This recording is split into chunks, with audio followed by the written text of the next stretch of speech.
Jaya Radha Madhava Kunja Bihari.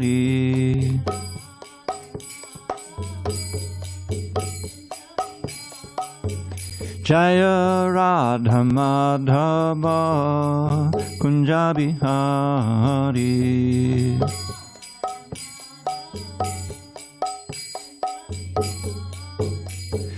Gopi Jana Vallabha Girivardhari.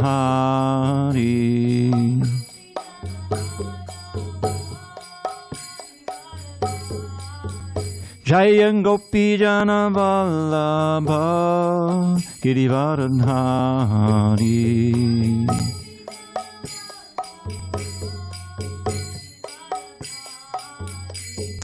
Yashodanandana Bhajana Ranjana. Yashodanandana Bhajana Ranjana. Yamuna Tira Vanachari. Yamuna Tira Vanachari.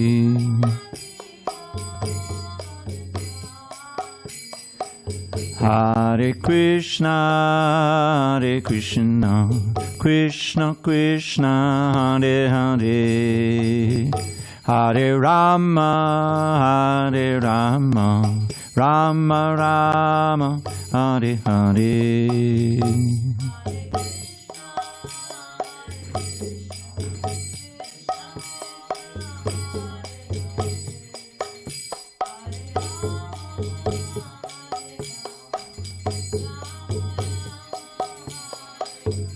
Hare Krishna, Hare Krishna, Krishna Krishna, Hare Hare, Hare Rama, Hare Rama, Rama Rama, Hare Hare.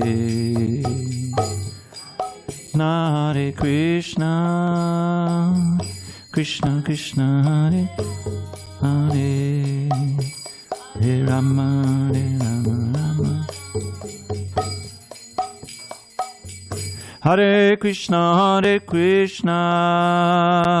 Krishna Krishna, Hare Hare, Hare Rama, Rama Rama, Hare Hare.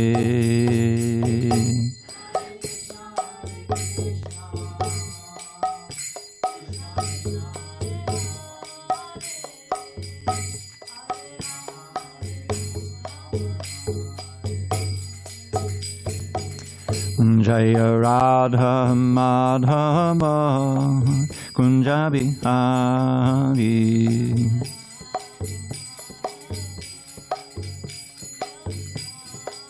Jaya Radha Madhava Kunja Bihari.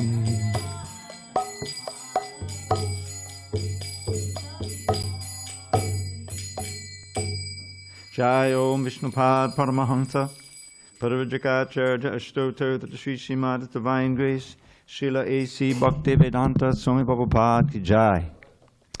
ISKCON BBT Founder Acharya Srila Prabhupada Ki Jai. Jai Om Vishnupad Paramahamsa Paravajrakacharya Ashtotar the Sri Srimad Divine Grace Srila Bhakti Siddhanta Saraswati Thakur Ki Jai. Ananta Koti Vaishnavinda Ki Jai. Namacharya Srila Haridas Thakur Ki Jai.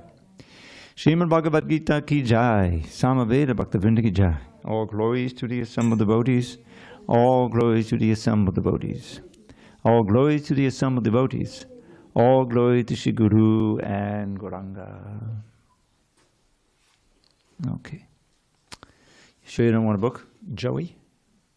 Don't need a book. Okay. He knows the whole Bhagavad Gita by heart. He just not by ear, okay. Om Namo Bhagavate Vasudevaya. Om Namo Bhagavate Vasudevaya. Om Namo Bhagavate Vasudevaya.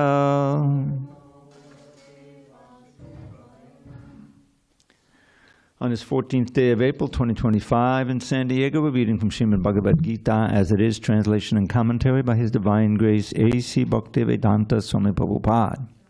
And we are in chapter 2, the contents of the Gita summarized. Page 121, text 54. 55. 55. Okay, that's not on page 121.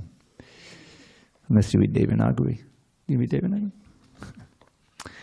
All right, we're just going to chant it. Shri Bhagavan Vacha Prajahati Yada Kaman Sarvan Partha Manogatan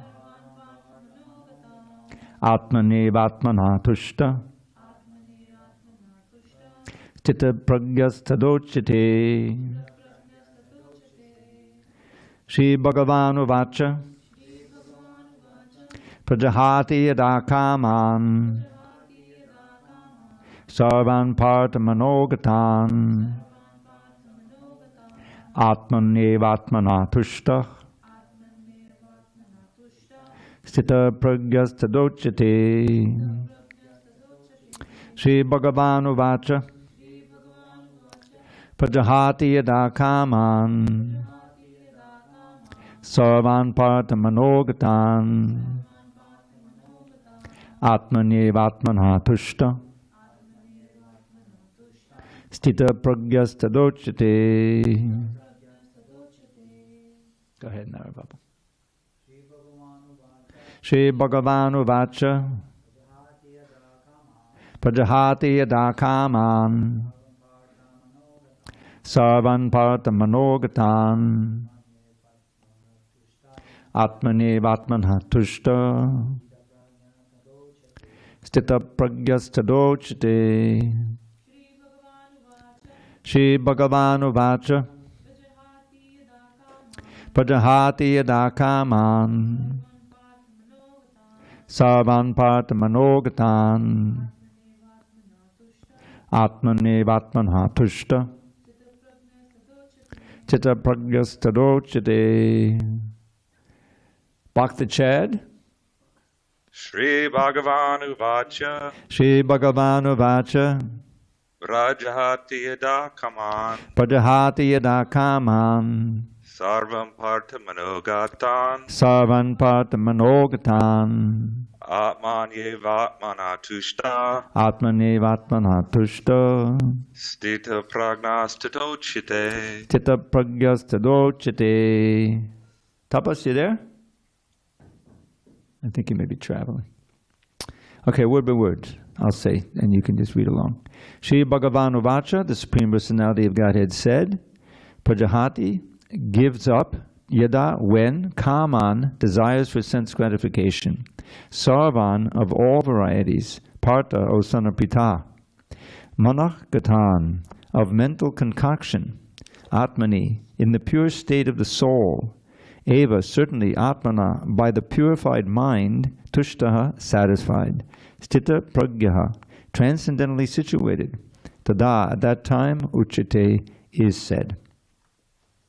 Translation. The Supreme Personality of Godhead said, O Partha, when a man gives up all varieties of desire for sense gratification, which arise from mental concoction, and when his mind, thus purified, finds satisfaction in the self alone, then he is said to be in pure transcendental consciousness. Purport.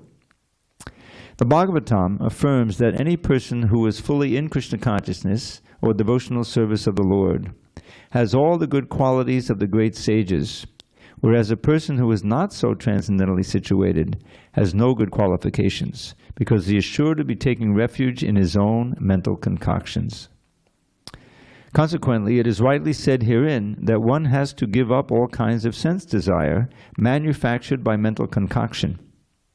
Artificially, such sense desires cannot be stopped, but if one is engaged in Krishna consciousness, then automatically sense desires subside without extraneous efforts. Therefore, one has to engage himself in Krishna consciousness without hesitation, for this devotional service will instantly help one onto the platform of transcendental consciousness. The highly developed soul always remains satisfied in himself by realizing himself as the eternal servitor of the Supreme Lord. Such a transcendentally situated person has no sense desires resulting from petty materialism. Rather, he remains always happy in his natural position of eternally serving the Supreme Lord. Om Jnana Timirandasya Jnanandana Shalakaya Chakshu Unmidatam Mena Tasmai Shri Gurave Namaha. I was born in the darkest of ignorance, but my spiritual master Srila Prabhupada opened my eyes with the torchlight of knowledge. I offer my humble obeisance unto him and all members of Sri Parampara. So Arjuna asked the question, what are the symptoms, what are the characteristics of one whose consciousness is merged in transcendence? How does he speak? What is his language? How does he sit? And how does he walk? So Krishna will answer them systematically. So, to give up all desire, all varieties of desire for sense gratification is not easy. It's not really possible to do it just by one's will. Because in the course of our life, we have natural desires. We have desires that's arising from the body just to be alive. And then living in a society, especially living in a society of sense gratifiers, one develops those desires naturally. Gross desires and subtle desires, desires of the mind. The mind can be the best friend or the worst enemy, as Krishna says in chapter 6. So the mind, which is filled with all sorts of unfulfilled material desires, is one's worst enemy. Because, as we know from chapter 5, Yehi Sangs Bhajaja Bhoga Dukkha Yona Evate, that the intelligent person does not take part in the sense gratification, the pleasures that arise from the contact of the senses with their objects, or the mind with its object. O son of Kunti, such desires, such pleasures are the source of all misery. They have a beginning and an end, and therefore the wise do not delight in them. And then the question arises immediately, well, what kind of gratification can we have? Because generally we don't know any other kind of sense any other pleasures. Subtle or gross sense gratification is all we know. So Krishna consciousness, especially as soon as you begin chanting Hare Krishna, and there's a certain pleasure there, then you don't know exactly where it's coming from. It's not necessarily because of the music, because it's a nice kirtan, and it's the name. It's the holy name. So this is revelatory. It means that just chanting this mantra produces a certain transcendental pleasure. Now, because we're so covered, it starts slow, but it can become delightful. Over a whole day you can chant. And at the end of the day, you said, boy, that was boring. No. You said, wow, that was a great kirtan. We had a great time, you know. And basically all you did was chant Hare Krishna. So that's because it's a spiritual sound vibration. It is non-different from Krishna himself. Krishna is the reservoir of all pleasure. We have a pamphlet to prove it. And it has been proved over the centuries. I mean, Lord Chaitanya is a historical figure. You know, it's not just in the book. He's a historical figure, and what we read in the Chaitanya Charitamrita of the ecstatic symptoms of him and his close associates, and not just that, but in large gatherings, everybody was catching it. You know, the wonder of chanting and dancing before Jagannath, the transcendental pleasure. Now the body, you know, is getting tired and exhausted and things like that, but still the pleasure is there on the spiritual level. So that is the way that one can give up all desires for sense gratification, by getting the higher taste. This comes up in chapter 2 of the first canto. I always like to refer there. It's a very important section, beginning verse number 6 and going to verse 21. So Krishna, the sages at Naimisharanya, the Sutta Goswami is speaking to them. And he, just imagine, he listened to the Srimad Bhagavatam when Shukadev first spoke it to Maharaj Parikshit by the bank of the Ganges, and he memorized the whole thing, 18,000 verses. That in itself was like, really? You know, but Bhaktisiddhanta Saraswati Thakur had that power too. It's not it's rare in the modern day. But even things that he read as a child, he could recall all day. We can hardly recall what we read this morning. Anyway, so Sutta was then, they wanted to know what is that Dharma which human beings can practice, because there's varieties of Dharma. I mean, ultimately Dharma is one. Dharma is your intrinsic nature of service to God, service to Krishna. But there's also a part of Dharma which is a practice, a sadhana. What is that Dharma that one can practice so the soul can be completely satisfied? That was the question. So he answers it very succinctly.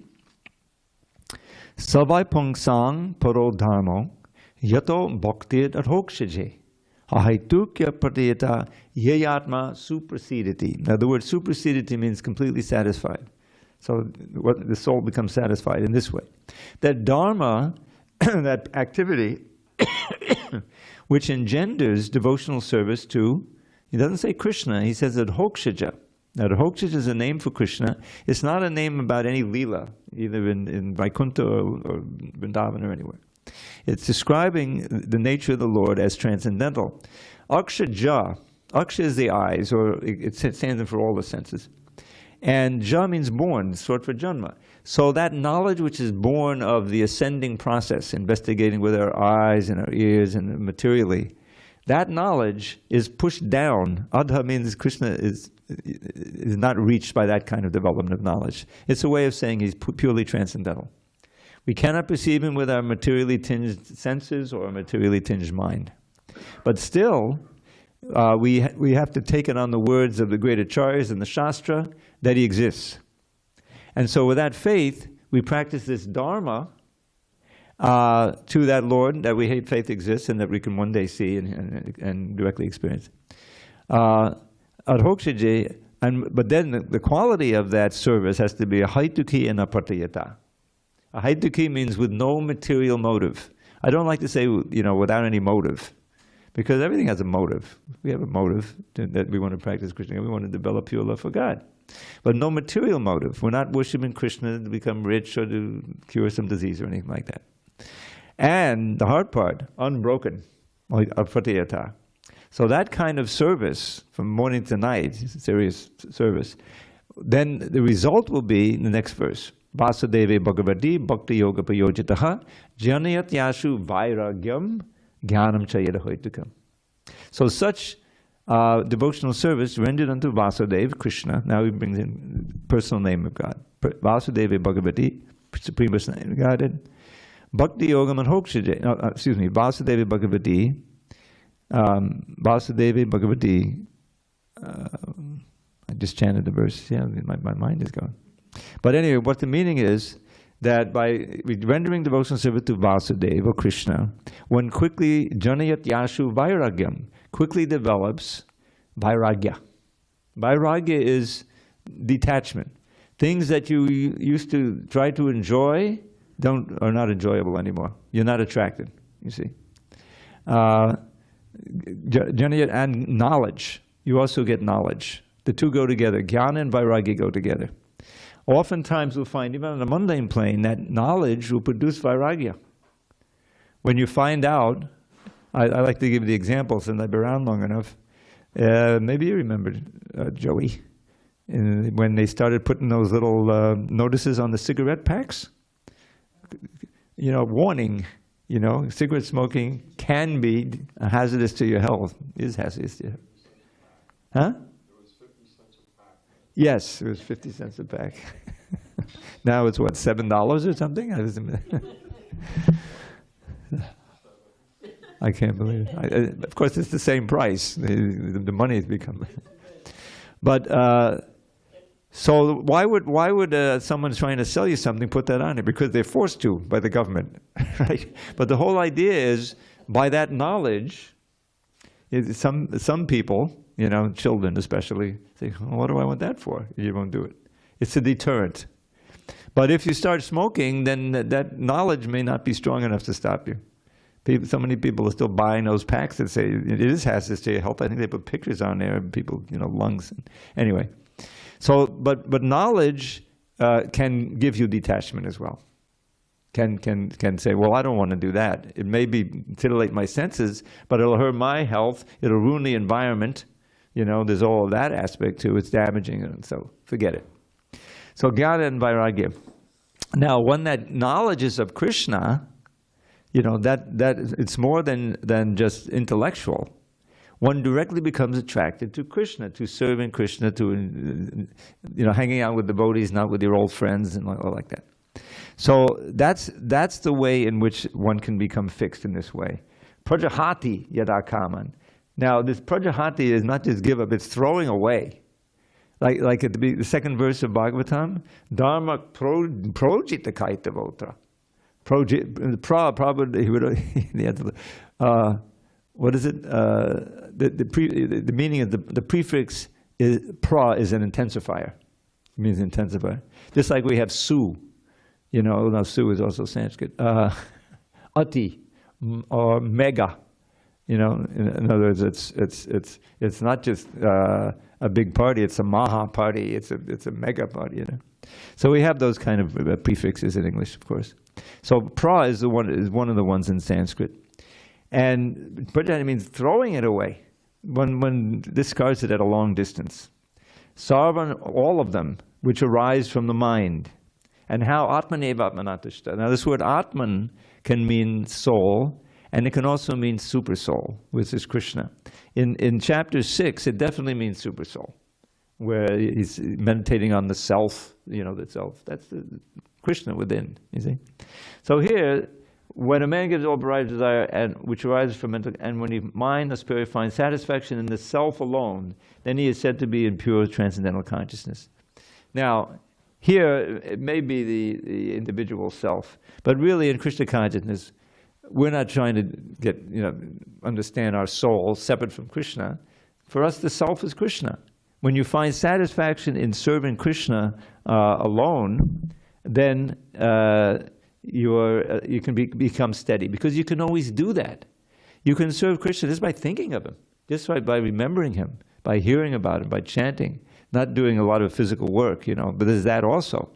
But the point is, just by being Krishna conscious, you can be in this state of ecstasy and high pleasure. And that's how we can read about how the 6 Goswamis were renounced to the nth degree. I mean, here you have this extreme example coming from the Rupa and Sanatan Goswami, the right and left hand of the king, of the Nawab Hussain Shah, One was the finance minister, one was the prime minister, and they had a whole circle of aristocratics. They were living very wealthy. They were born in Paka Brahmin families, but they became, I heard, I have to confirm this, that they were, because I always wonder, well, how, if they were, such great devotees and so forth, and they were Brahmins, how did they get these positions? It seems like, they would refuse. Well, they were coerced. My understanding is that the Shah, he threatened to persecute the Brahmins and the Vaishnavas unless they joined his, because he saw how qualified they were, so intelligent and competent. So on that basis, they did it, you see. So they had so much money, it's inconceivable. Rupa Goswami, when he renounced everything, he filled a boat full of gold. Now, today gold is very expensive. I'm not even going to say it. But you can imagine a boatload of gold, billions of dollars. And he just divided it in 4. He gave half to the Brahmins and Vaishnavas. He gave a quarter to his relatives, because Prabhupada says in the tape, remember, because they expect something, and that causes a big ruckus if they don't get anything. And then there was a quarter, which is still a lot. He put it into the hands of, this is amazing, a very trustworthy grocer. And then that money was used to bail out, to bribe the jailer. Sanatan Goswami very skillfully did that, because he was arrested. He was so valuable to the Shah that he was feigning being ill at home, but he had a whole bunch of Brahmins, and he was just reading and hearing and chanting the Bhagavatam. So one of the Shah's representatives went to visit Sanatan and said, he's not ill at all. He went and reported that, So the Shah personally came there and said, you don't look ill at all, so I need you to come back so I can go on and conquer some, I need you to run the kingdom so I can go and conquer some land. So Sanatan refused, he got arrested. So Rupa was free, but anyway, Sanatan got free. It's a whole wonderful story. So, arise from mental concoction, the desires for sense gratification, that's the point. And the mind thus purified finds satisfaction in the self alone. Then he is said to be in pure transcendental consciousness. So that satisfaction with minimal physical things, minimal accoutrements, and simply being completely satisfied by being Krishna conscious. And it's more than satisfied, it's laulium. I was just reading in the Nectar of Devotion, there's this famous verse composed by Ramananda Roy and included in the Bhakti Rasamrita Sindhu. He's describing, well, what's the price? What do I have to pay in order to become fully Krishna consciousness? What do I have to do? So this verse answers the question, using the example of actually paying a price. So it says, this one I hope I can remember. Krishna bhakti rasa bhavitamati kriyatam yadikutopi labhyate tattva laulyam api mulyam ekalam janma kodi sukutayana labhyate. Did it ring a bell? Kind of? Sort of. Okay. All right, so this is a verse that's quoted in the Chaitanya Charitamrita. So Prabhupada took that first line, and that's the origin of the phrase Krishna consciousness. That's very interesting. Krishna bhakti rasa, the rasa, the mellow, bhavitamati, having the mind absorbed in the mellows of Krishna bhakti. And that's really the origin of Krishna consciousness. So this is what we want. We want the mind to always be satisfied in varieties, remembering Krishna, serving Krishna, and all these things. So, Krishna bhavitamati, kriyatam yadikutopi labhyate. So you should buy it in the market if you can, find it and avoid the price. So what's the price? Tattvam laulyam api mulyam. Mulyam is the price, and laulyam is what the price is. Your greed for it, your ardent desire for it. Now we can't buy anything like that, around here. Oh, I really want that coat. I really want the coat. Get out of here. I'll call the cops. Right? They feel you'll steal it. Right? But your desire for it is the price. So how to get that desire? That's what we're doing. That's what all this chanting of Krishna, the artik, the service, the festivals, the prasadam, everything is meant to awaken our natural, latent desire for Krishna. And that's what's so wonderful about it. It's not something artificial that has to be brought from outside. Nitya Siddha Krishna Prema, Sajika Manoi. This eternal perfection of love for Krishna is not something we brought from outside. In this case, the word Sajya means that you get it from outside. How do I get it? Because it's inside. Shobhanada Shuddha Chitte Koriye Udoi. That if you simply purify your consciousness, mostly through hearing and chanting, Shobhanadi means hearing, etc.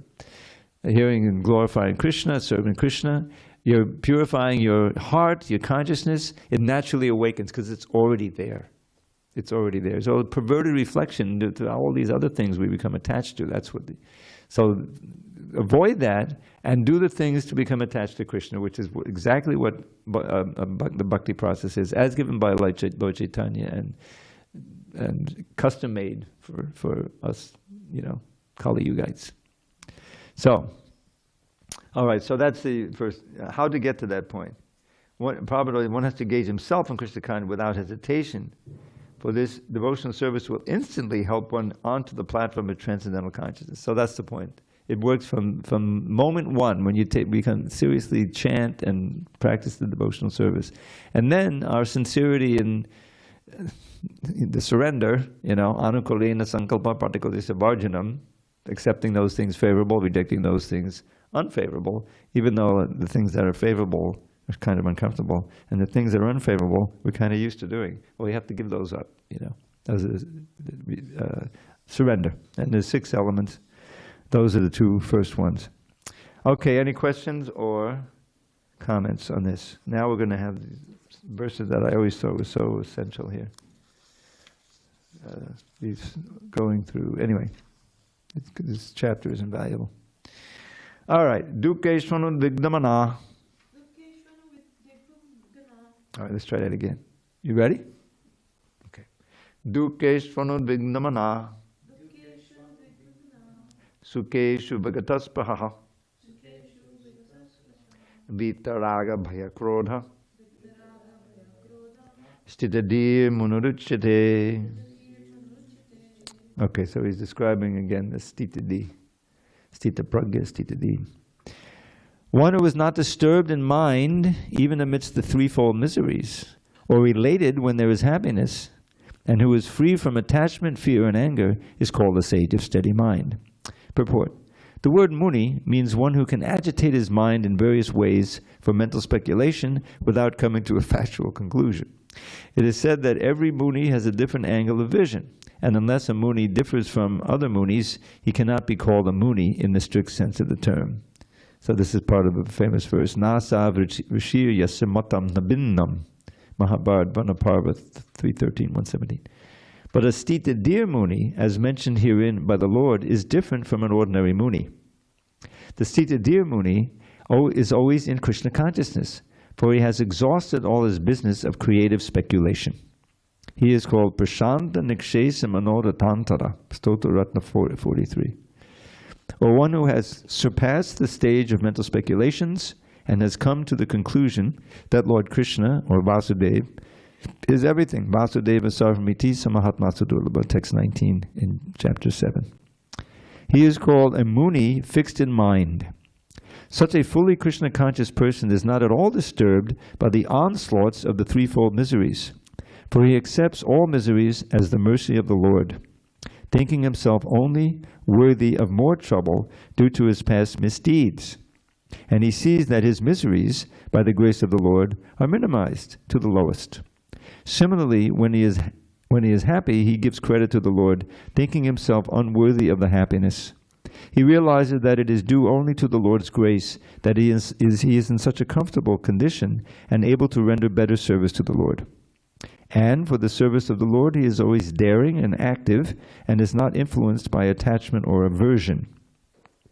Attachment means accepting things for one's own sense gratification, and aversion is the absence of such detachment is the absence of such central attachment. But one fixed in Krishna consciousness has neither attachment nor detachment. Now this should be aversion, because we want detachment. I think we fixed that.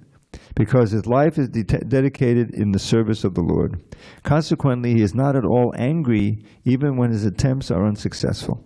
Success or no success, a Krishna conscious person is always steady in his determination.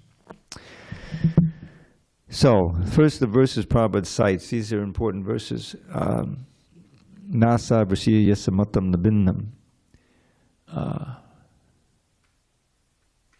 Dharma Sitatam Nirguhaim Mahajanoye Nagata Sapanta. Oh, I have to review my verses. This is not good. So Nasa Rishi Namatna Navinda means you can't be a rishi unless you do different from other rishis. Think of Western philosophy. There's always one philosopher refuting the other philosopher, changing it, trying to get closer to what they think is the truth, but they never do. So ultimately this verse says that one has to follow in the footsteps of the Acharya. You see? And then the other verse here, Nikshesa Manoratantara, Prashanta. So, all right, I'm going to get my verses. I'm going to look at it. Anyway, this one is saying Nikshesa Manoratantara means that endless the mind, this chariot of the mind, Manorata, has endless trips that it goes on, and that's what Nikshesa means. So, but in the state of Krishna consciousness, it's prashanta. This mind is pacified, prashanta. You see, and it's not going here, there, and everywhere. That's the whole idea. So that's what we want to try to attain. All right, I'm going to get back into my shlokas. All right, any discussion on any of these points?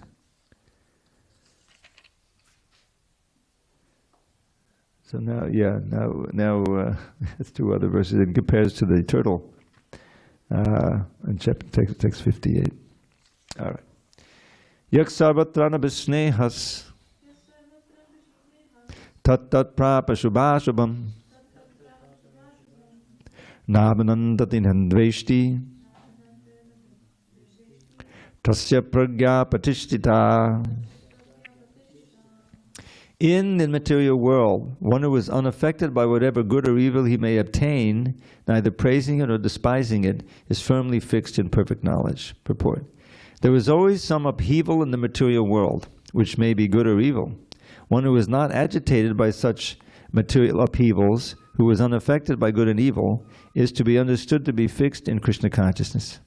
As long as one is in the material world, there is always the possibility of good and evil because this world is full of duality. But one who is fixed in Krishna consciousness is not affected by good and evil, because he is simply concerned with Krishna, who is all good absolute.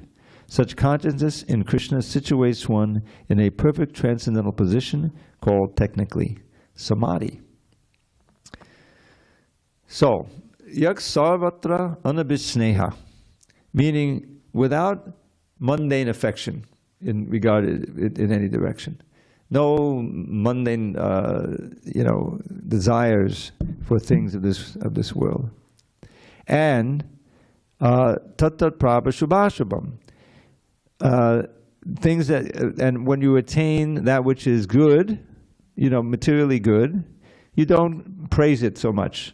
You don't think, oh, this is great, let me advertise how fortunate I am. And when things happen that are bad, ashubham, you're not dveshti, you're not critical of it and hate it and. So in other words, you're on an even keel. Now we have so many great examples of this. Of course, Prabhupada was a perfect example, but it's famously Haridas Thakur, who was always chanting Hare Krishna. And he was allured, or he wasn't really allured. There was an attempt to allure him by a envious landowner, I think Ramchandra Khan, who got into the idea, well, this Haridas, he's so famous, and and he used to be a Muslim, but he's not anymore. So he decided that he would engage some prostitutes to try to seduce him, so he would fall down. So famously, the story is told in the Chaitanya Charitamrita. Haridas was a young man at this time. He was chanting his 300,000 names a day, and he was totally absorbed. So in the middle of the night, or late at night, this young girl who volunteered, she comes and does what the prostitutes do to try to attract him. He said, okay, I think I understand what you want, but no problem, we'll do it, but just let me finish my rounds, okay? I promise to chant 1,000,000 rounds, this names this month, and I'm almost done. So you just sit there and listen. I'm almost done. Hare Krishna, Hare Krishna, Hare Krishna. Hours pass. The sun rises. Okay, so she goes back to the Ramchandra Khan. He said, "What happened? What happened?" So he said he would be with me. So be patient. Once I'm with him once, then you can come and arrest him and do what you want. I'll go back tonight. So she goes back tonight. He's chanting. He says, "Oh, come, welcome. I'm almost done with my rounds. You just sit there and listen."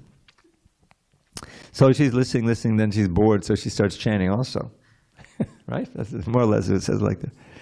And the sun comes up, and it says, "Oh, I'm so sorry. I know I'm wasting your time, but just come back tonight. I'm sure I'm almost done."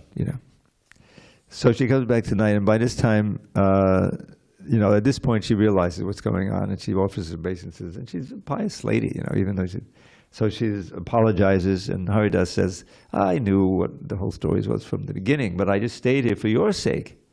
And so now she's, appreciates him, and she's ready to surrender. So she says, "You just chant Hare Krishna, give up your profession, give everything away to the Brahmins, and don't worry, Krishna will provide you with anything." So she became a very famous Vaishnavi. People would bring bags of rice and everything, she was fine. And actually, Haridas said, "You take this little place that I have, my kutir here, because I'm going, and you can stay here." So that was Haridas being a Stitadi Muni on the side of allurement. Then the other one, famously, where they arrested him for being a Hare Krishna, and because especially he'd been born a Muslim, and so the Qazi, the sheriff, says, "Look, you were born in an exalted Muslim family. What is this business now? You just take these vows. I think there's some declarations they can do as Muslims, for Allah, and you'll be good." And so Haridas says, look, you know, so many Hindus have been turned into Muslims. What's the big deal if one Muslim becomes a Hindu? So that wasn't, the Kasi didn't like that. So he said, oh, you're speaking back to me? Okay, we'll give you a lesson. For everyone else, we're going to execute you. The execution was beating. So usually one or two bazaars, you know, marketplaces, they did it as an example, you know, right there. That was enough. So they was beating, but you know, they were going from market to marketplace, and Haridas was Hare Krishna, Hare. He wasn't feeling anything. Later on, Lord Chaitanya said, I was protecting you, I was on your back, you know. So, but after so many marketplaces, you know, the guy's arms, oh my God, you know, and they couldn't kill him. They were afraid that they would be executed if Haridas didn't die. He said, oh, I'm so sorry, or I'll die. So then he went into samadhi, that looks like death, you know, and they didn't know. They said, oh, okay, he's died now, he's dead now. So they bring what they thought was a dead body back, and so what should we do? Should we bury him here by the ocean, the riverside? He said, no. It'll become a place of pilgrimage for these crazy Hindus. So just throw him in the river. Throw it in the river. So they threw the body in the river, but the body was not dead. So he woke up and he swam to the other side and started chanting Hare Krishna, Hare Krishna. And they had promised him that if you get through all this, we won't bother you. He says, you're good, we won't touch you anymore. They knew he had powers. So both sides, the tremendous pain, which wasn't really paining him, just like Prahlad didn't feel anything, or the allurement, which wasn't an allurement. If you look it up, allurement means that you're really tempted. So this is, he's the perfect example of the Stita Muni here, you know, the Stita Pragya, totally absorbed in Krishna. So that's the whole idea. And here he goes on describing, we can go another one. Vishayavane vartante nirahara. No, I'm sorry, I skipped one. 58, right? Oh, this is the turtle. Yada sangharate chayam kurmongani sarvishaha indriyan indriyartebhyas tasya pragya pratishtita. One who is able to withdraw his senses from sense objects, as the tortoise draws its limbs within the shell, is firmly fixed in perfect consciousness. Purport: the test of a yogi, devotee, or self-realized soul is that he is able to control the senses according to his plan. Most people, however, are servants of the senses and are thus directed by the dictation of the senses. That is the answer to the question as to how the yogi is situated. The senses are compared to venomous serpents. They want to act very loosely and without restriction. The yogi or the devotee must be very strong to control the serpents, like a snake charmer. He never allows them to act independently. There are many injunctions in the revealed scriptures. Some of them are do nots, and some of them are do's. And thus one is able to follow the do's and the do nots, restricting oneself from sense enjoyment. It is not possible to be firmly fixed in Krishna consciousness. The best example set herein is the tortoise. The tortoise can at any moment wind up its senses and exhibit them again at any time for particular purposes. Similarly, the senses of the Krishna conscious persons are used only for some particular purpose in the service of the Lord and are withdrawn otherwise. Arjuna is being taught here to use his senses for the service of the Lord, instead of for his own satisfaction. Keeping the senses always in the service of the Lord is the example set by the analogy of the tortoise, who keeps the senses within. So in a few verses also, because we're coming near the end of the chapter here, that this is also said to be the source of peace. Real peace is text 71. Let's see what it says at text 71. Vihaya kama niksarvan pumam charadi nikspraha nirmamonadahankara sashanti madigachati. A person who has given up all desires for sense gratification, who lives free from desires, who has given up all sense of proprietorship and is devoid of false ego, he alone can attain real peace. So that another famous verse in the Chaitanya Charitamrita, Lord Chaitanya tells Sanatana Goswami that Krishna Bhakta Nishkama Ata eva shanta. Bhukti mukti siddhi kami sakali ashanta. Now, kama is lust, and kami is one who's lusty. So the bhakta has no kama, has no personal, ardent personal desires to fulfill. His only desire is to please Krishna. So that's the pure desire. And therefore he's peaceful. Whether he's materially well off or there's some danger. Today, did you feel it? Yes. There was an earthquake. Did you feel it, Kathy? Yeah. Who didn't feel it? Everyone felt it. So the phone went off, and even my iPod, this little thing went off too. Said, duck under. They gave me an illustration. Get under, And I got under the desk. It lasted what? 10 seconds? You weren't here? I was on the airplane. So. Oh, you were on the airplane. Yeah, I mean, it was obviously not very destructive, but it could have been. It could have been the start of something, and then you wait for the aftershocks, So that's the world we live in. Any moment, what can happen? And then, we're all living in these bodies, and things can go wrong instantly, and suddenly you got a stroke or this or that, whatever. So that's the world we live in. So there can be, disruptions on the negative side always, or disruptions on the positive side. You're allured by this and allured by that, and then you're sorry afterward. So how to control the mind and senses? The only way is to develop more and more absorption in Krishna, beginning with the holy name. And then one can be satisfied simply by being Krishna conscious or being able to do some Krishna conscious service. That's the great value of this temple. There's always some service to do, And even if you're not in the temple, there's always hearing, chanting, glorifying. When I take my walk, every day I have that lesson from the walk. So there's one fellow, I haven't called him Bhakta John yet, but his name is John. He's about probably early 50s. And when it got real cold, I didn't see him. He had his spot. But he's on his perch now. And who did he come in contact with? Bhakta Marcy. Bhakteen Marcy. She used to be one of my students here. She's still a student. She's probably online right now. And she gave him a book. She gave him Beyond Birth and Death. Little book, And he read, after reading part of it, and he saw me, then, finally he wanted to talk to me a little bit. I said, okay, great, So. And, but then I just saw him today, and he called me over, and he said, because there's one of these little boxes, like a place where you can take a free book and put it back, in the church. There's two big churches on here.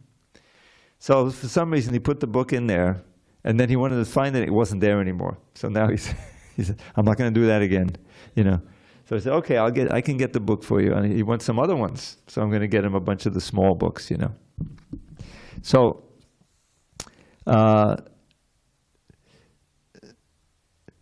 So we're on 58, right?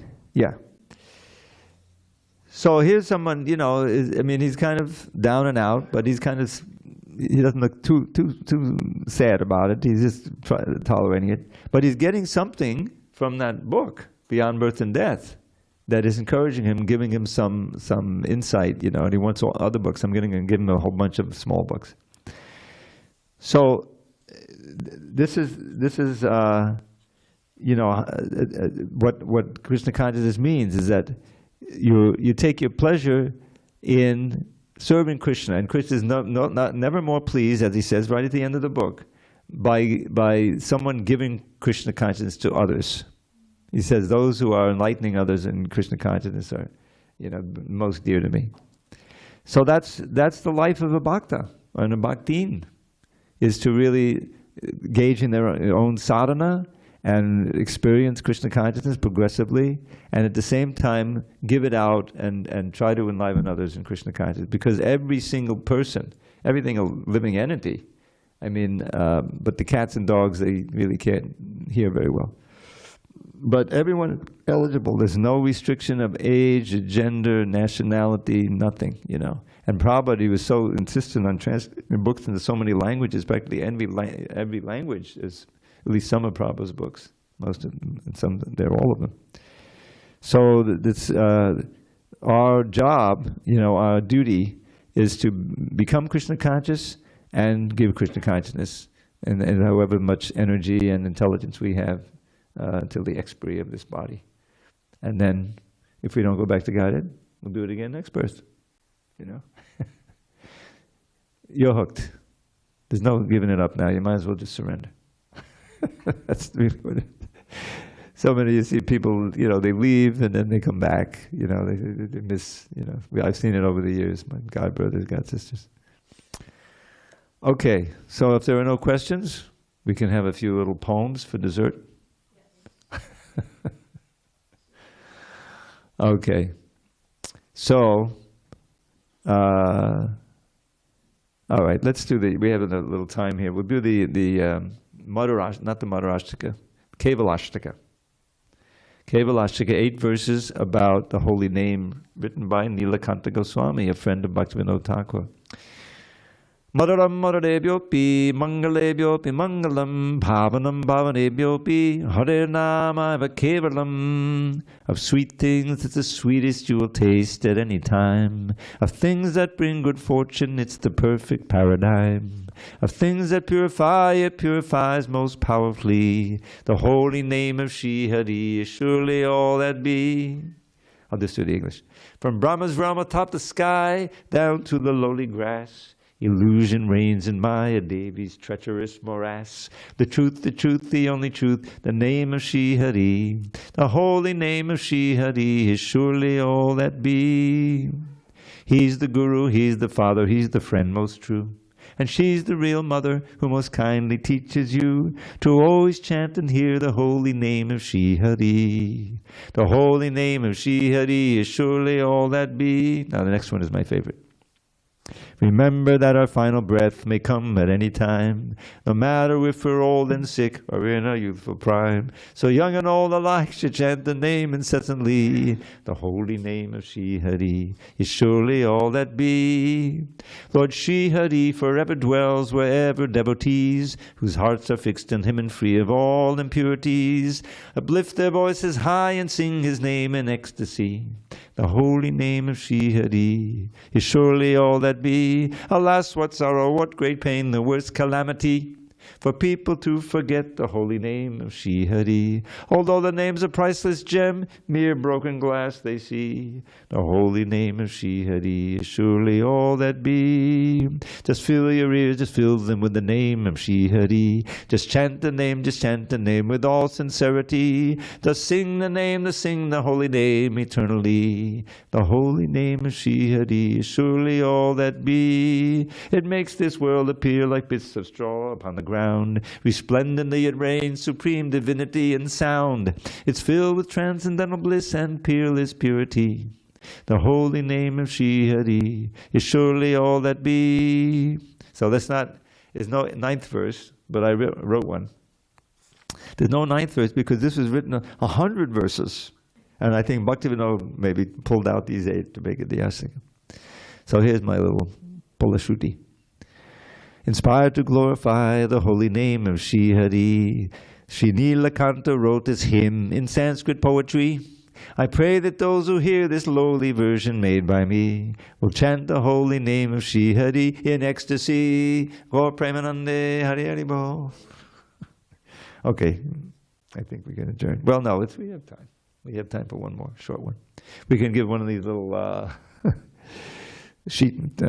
T-shirt verses. Every body dies. Every single body dies. Who can die? Every body dies. Nobody dies. Wake up and open your eyes. You're not that body, you're a pure spirit soul. Chant the holy name and attain life's goal. Since pleasure is a dream, Krishna is supreme, the aim is prem and the way is the name. Let me see if I got it some more. Do you know another one? Oh, actually, here. This is the Lord Chaitanya's instructions to Nityananda and Haridas, what to say. It's not exactly a T-shirt thing. Just chant Shri Krishna's name and worship Him with all your heart. Follow His instructions and to others them impart. That's the Hare Krishna movement in a nutshell. And, all right. Radheti nama navasundarasi namugdham. An excellent fresh nectar drink. with endless subtle tastes. Such is the name of Radha, by whom all three worlds are graced. Condensed milk that is wonderfully delicious, thick and sweet. Such is the name of Krishna, in whom all attractions meet. Now mix these drinks, O thirsty tongue, and add the cooling, fragrant spice of love, a prize the wise will try to buy at any price.